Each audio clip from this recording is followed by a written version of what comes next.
ഇക്കാര്യത്തിൽ എന്താ നിലപാട്? ഒരു ബഹിഷ്കരണവുമില്ല. RSPയായിട്ട് ഞങ്ങൾ സംസാരിച്ചു. ലീഗിന്റെ പ്രതിനിധികളുമായിട്ട് അല്പസമയം കഴിഞ്ഞ് സംസാരിക്കുന്നുണ്ട്.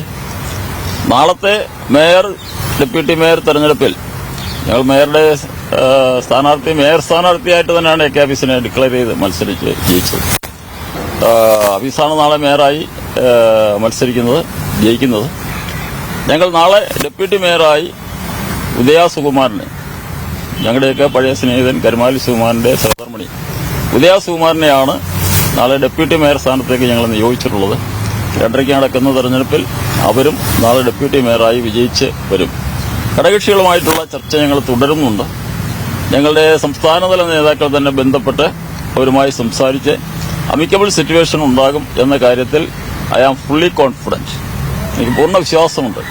ഒരവസരവുമില്ലാതെ ഈ കോർപ്പറേഷനിലെ ഭരണം മുന്നോട്ട് കൊണ്ടുപോകാൻ UDFന് കഴിയും എന്ന ഉറച്ച വിശ്വാസമാണ്. ഈ ഡെപ്യൂട്ടി മേയർ സ്ഥാനം ഇത് കോൺഗ്രസ് കൈയടക്കി എന്നുള്ളതാണ് അവരുടെ ആക്ഷേപം. ഘടകകക്ഷികൾക്ക് നൽകേണ്ടതല്ലേ?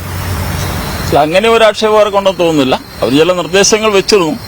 ആ നിർദ്ദേശങ്ങളിൽ ഞങ്ങൾക്കുള്ള പരിമിതികൾ ഞങ്ങൾ അവരോട് പറഞ്ഞിരുന്നു. വീണ്ടും ചർച്ച ചെയ്യാം, കൊടുക്കില്ല എന്ന് ഞങ്ങൾ ഒരിക്കലും പറഞ്ഞിട്ടില്ല. വീണ്ടും ചർച്ച ചെയ്യാം എന്ന് പറഞ്ഞിട്ടുണ്ട്. പരിഹരിക്കപ്പെടും. ഈ ഡെപ്യൂട്ടി മേയർ സ്ഥാനം കൊടുക്കുന്നതിനുള്ള പരിമിതി എന്താണ് കോൺഗ്രസിന്റെ മുന്നിൽ? ഇത് പാർട്ടിയിലെ ആഭ്യന്തര കാര്യമാണ്.